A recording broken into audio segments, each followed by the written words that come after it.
अस्सलाम वालेकुम, मेरा नाम है मलिक अली शनावर। सियालकोट की गलियों से नाचीज़ का एक दफ़ा फिर से सलाम। फार्म डी के रिलेटेड मुझे इतने ज़्यादा क्वेश्चन आते रहते हैं, तो उनमें से मैंने कुछ क्वेश्चन को पिक किया है। मुझे कमेंट सेक्शन में क्वेश्चन आ रहे होते हैं, मुझे इंस्टाग्राम पे क्वेश्चन आ रहे होते हैं कि फार्म डी क्या होती है, कैसे करनी होती है, कौन सी यूनिवर्सिटीज़ हैं, फीस स्ट्रक्चर क्या है, सैलरी क्या है। मुझे लगा उन सारे सवाल में से कुछ सवाल मुझे लेने चाहिए और एक Q&A वीडियो बनानी चाहिए। So here is the Q&A video all about pharm D. यार सुबह से बारिश हो रही थी और अभी भी थोड़ी सी हवा चल रही है, थोड़ी सी चल रही है, तो अगर माइक में वॉइस क्वालिटी उतनी बेहतर ना आए तो उसके लिए आई एम सॉरी, लेकिन इतनी होगी कि आपको मेरी बात समझ में आ जाए। So without further wasting of any time let's get start our video और आज का Q&A शुरू करते हैं। आज का हमारा पहला सवाल है, रुशम ईमान पूछती हैं, आई एम सॉरी अगर मैं नाम गलत बुला रहा हूँ, तो is MCAT necessary for Pharm D? जी नहीं, MCAT नेसेसरी नहीं है फार्म डी के लिए। हाँ, यूनिवर्सिटीज़ के कुछ टेस्ट होते हैं, गवर्नमेंट इंस्टीट्यूट है, उधर उनके अपने टेस्ट होंगे, तो वो एक कुछ यूनिवर्सिटीज़ के इंटरव्यू भी होते हैं, तो वो एक फिर सब के बाद वो एक मेरिट सेट करते हैं बच्चों को एडमिशन देने के लिए। लेकिन आप किसी प्राइवेट इंस्टीट्यूट यानी एफिलिएटेड कॉलेज में जाते हैं तो उधर मोस्टली कुछ भी नहीं होता, आपके 60% है तो आपको एडमिशन मिल ही जाएगा। और दूसरा सवाल ये है,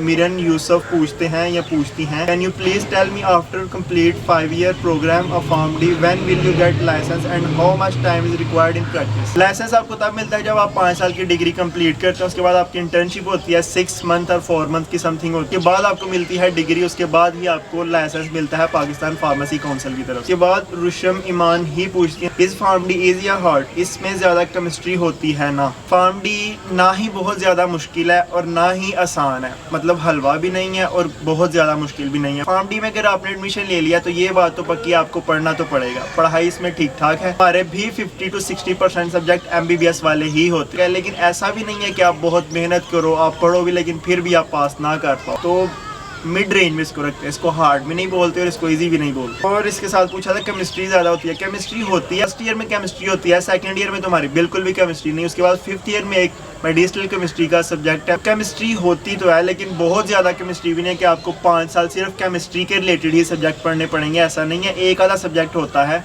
पहले साल, 5वें साल और 3rd ईयर 4th ईयर में भी एक आधा सब्जेक्ट ही होगा केमिस्ट्री के लिए। इसके बाद गेमर्स क्लब यूट्यूब पूछते हैं, ब्रो मेरे 55% मार्क्स हैं, FSC में किसी प्राइवेट यूनी में हो सकता है क्या मेरा एडमिशन फार्म डी में? क्या ब्रदर नहीं हो सकता? The minimum eligibility of taking admission in pharm D is 60%। 60% से अगर आपके कम मार्क्स हैं तो आप कुछ और कर लो, फार्म डी में आपका एडमिशन नहीं होगा। या आप इम्प्रूव कर सकते हो, एक साल इम्प्रूव करो और फिर नेक्स्ट ईयर आपकी 60% इंशाल्लाह कंप्लीट हो जाए तो आप फिर किसी प्राइवेट इंस्टीट्यूट में एडमिशन ले सकते हैं। MHKY मीम्स पूछते हैं, क्या फार्म डी करने के बाद अब्रॉड जा सकते हैं? जी, आप फार्म डी करने के बाद अब्रॉड भी जा सकते हैं फर्दर स्टडीज़ के लिए और जॉब के लिए। जॉब के लिए अगर आप अब्रॉड जाते हैं तो उस कंट्री का आपको रिस्पेक्टिव टेस्ट पास करना होता है। अगर आप टेस्ट पास कर लें आप एज अ फार्मासिस्ट उस कंट्री में काम कर सकते हैं। आई थिंक अजान हो रही है, अजान के बाद वीडियो शुरू करते हैं। इसके बाद ताहन नासिर साहब पूछते हैं, सर फार्म डी करने के बाद हम PhD वगैरह कर सकते हैं और फार्म डी करने के बाद एक बंदा कितना अर्न कर सकता है? ताहा भाई ये देखें मेरे हाथों की तरफ और मुझे सर ना बनाएं, भाई रहने दें या नाम बुला लें प्लीज। फार्म डी करने के बाद आप PhD कर सकते हैं, लेकिन फार्म डी करने के बाद आपको MPhil करना पड़ेगा, उसके बाद आप PhD कर सकते हैं। और जहाँ तक रही अर्निंग की बात, तो यार अर्निंग के इतने सवाल आते हैं, कितनी सैलरी होती है, फार्मासिस्ट कितना अर्न कर सकता है? See totally depends on you guys कि आपने कितना सीखा और इस फील्ड में से आप कितना निकाल सकते हैं। अगर आप फार्म डी करने के बाद अपना एक सेटअप बना लेते हैं तो ठीक ठाक आप अर्न कर सकते हैं, अगर आपका सेटअप एक अच्छे एरिया में है। अगर आप टीचिंग की तरफ जाते हैं तो टीचिंग की तरफ से भी इसका अच्छा स्कोप है, लेकिन आप इंडस्ट्रियल फार्मासिस्ट में जाते हैं तो उधर इसकी सैलरी थोड़ी सी कम होती है कंपैरेटिवली अदर फील्ड से। रिटेल में भी इसकी सैलरी ठीक ही होती है, 20-25 ही इसकी स्टार्टिंग सैलरी होती है। ये मैं जस्ट एक रफली आउट ऑफ नोवेयर बता रहा हूँ, इसको प्लीज़ लोहे पे लगी ना समझिएगा। इसके बाद फन वर्ड भाई साहब पूछते हैं, please tell me about pharm D classes time table, how many hours of daily class is done, please guide about this time table of classes. Time table का पूछा हुआ है भाई साहब। टाइम टेबल जो है ना वो हमारी यूनिवर्सिटी सुबह लगती है 8 बजे से 3 बजे तक हमारा टाइम टेबल होता है। बट मैंने सुना है, आई हर्ड दैट कि डिफरेंट यूनिवर्सिटीज़ में टाइम भी चेंज होता है, कुछ में 4 साढ़े 4 तक भी टाइम होता है। मतलब फॉर एग्जाम्पल अगर आपका 8 बजे से लेके 1 बजे तक है तब आप फार्म डी करोगे, अगर आपका 8 बजे से लेके 3 या 4 बजे तक है तो आप फार्म डी नहीं करोगे। गुड, ये मजाक की बात है ब्रदर, डोंट माइंड। हाँ, टाइम टेबल इसका 8 से 3 ही है हमारा।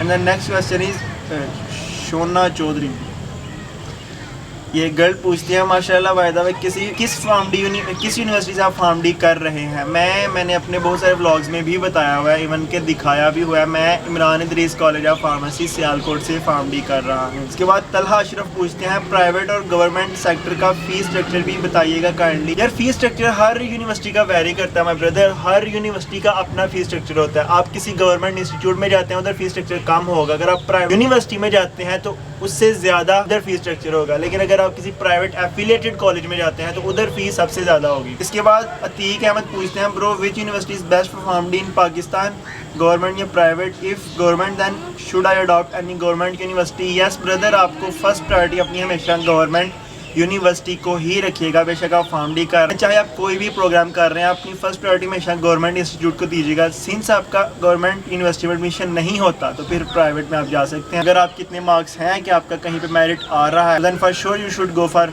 Government institute. इसके बाद और भी बहुत सारे क्वेश्चन थे सैलरी के रिलेटेड, स्कोप के रिलेटेड तो मैंने बहुत सारी वीडियोज़ बनाई हुई हैं, एक का लिंक मैं डिस्क्रिप्शन में भी आपको दे दूँगा।